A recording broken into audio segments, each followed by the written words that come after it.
Lilian, déjà, dites-nous comment ça va sur ce Tour du Pays Basque.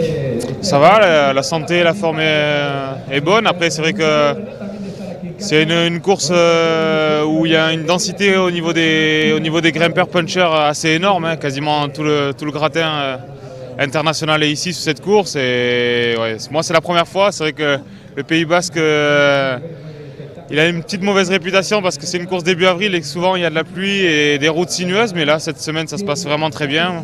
Bon, malgré ça, j'ai quand même réussi à me faire une petite chute avec rien de grave, mais c'est toujours assez embêtant. Mais je suis content de ma forme, content de mon niveau. Hier, c'était une étape où j'ai vu un peu mes limites dans les montées très raides. Mais je pense que maintenant, avec la prise de pouvoir de Jumbo aujourd'hui et demain, ça va être des étapes, je pense, où il y a le maximum d'opportunités pour qu'un groupe de costauds aille au bout, aille une échappée aille au bout, parce qu'il y a aussi des écarts un petit peu qui se sont faits au général. Et le dernier jour, forcément, une grande bataille où tout le général va se dessiner parce que les écarts sont très faibles et que le dernier jour, c'est une vraie étape dure. Hier, c'était seulement des montées raides, mais des montées d'1 kilomètre ou 2 kilomètres, donc les différences ne se font pas. Donc voilà, pour un coureur comme moi, les 2 jours à venir sont des bons jours pour se tester et pour éventuellement aller chercher un bon résultat. Ouais. Donc aujourd'hui, vous voyez une bonne chance pour l'échapper. Aujourd'hui, un peu moins que demain, mais pourquoi pas, c'est une étape longue et je vois mal l'intérêt de Jumbo de contrôler la course pour avoir une arrivée et pour essayer de gagner l'étape parce que, ok, la montée est dure, mais derrière, il y a une descente très technique et dangereuse.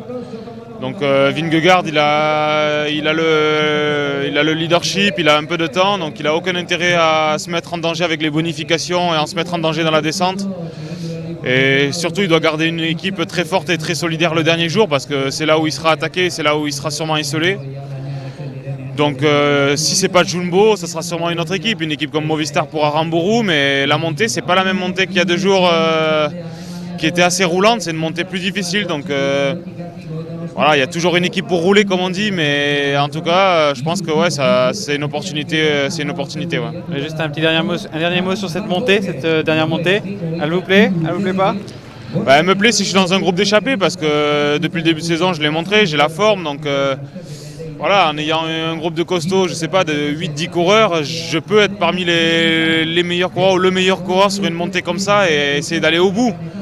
Maintenant, si c'est une montée sèche et qu'on arrive à 100 coureurs au pied, je sais très bien que le niveau devant, j'ai vu un peu mes limites, je sais très bien qu'il y a au moins 20 coureurs meilleurs que moi. Et même si j'arrive à faire la jonction dans la descente, je serai jamais placé parmi les premiers pour pouvoir espérer la gagne. Donc non, ça passe par de l'anticipation si je veux un gros résultat. Merci Lilian, bonne chance, bonne course.